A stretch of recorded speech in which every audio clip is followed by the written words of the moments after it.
आपण पाहत आहात सूर्यप्रकाश जनहित न्यूज, सदैव जनतेच्या हितासाठी।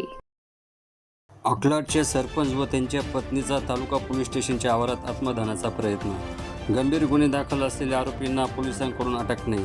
आरोपींना तत्काळ अटक करा या मागणीसाठी डिझेल ओतून सरपंच व सरपंचांच्या पत्नीने केला आत्मदहनाचा प्रयत्न। बातमी सविस्तर।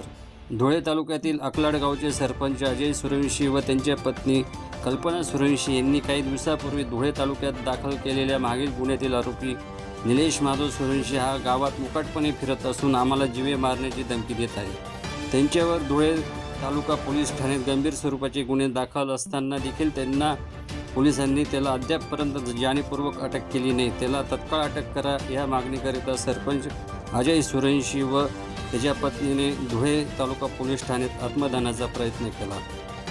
आपल्या गावाचे सरपंच अजय सूर्यवंशी व त्यांचा मुलगा हर्षवर्धन सूर्यवंशी हा यांचे चुलत बंधू यांच्या घरासमोरून जात असताना शेती विक्रीच्या व्यवहारातून कुरापत काढून मला व माझ्या मुलाला बेदम मारहाण करीत आमच्या डोळ्यात मिरची पावडर देखील टाकली, तसेच लाकडी कुऱ्हाडीच्या साहाय्याने माझ्या डोक्यात बेदम मारहाण केली। या भांडणावरून अजय सूर्यवंशी यांनी तालुका पोलीस ठाण्यात सुरेश भदाने, कुणाल भदाने, निलेश सूर्यवंशी व माधव सूर्यवंशी यांच्या विरोधात गुन्हा दाखल केला असून देखील हे सर्व आरोपी गावात मुकाट फिरत असून आमच्या परिवाराला जीवे मारण्याची धमकी देत आहे।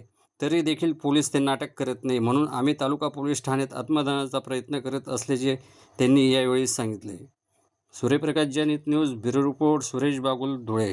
9/2025 रोजी आमच्यावर खोटा गुन्हा दाखल करून आमचा सुद्धा 326चा गुन्हा दाखल होता।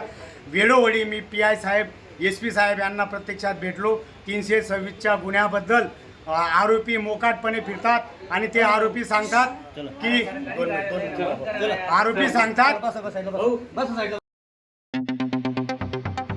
आपण पाहत आहात सूर्यप्रकाश जनहित न्यूज, सदैव जनतेच्या हितासाठी।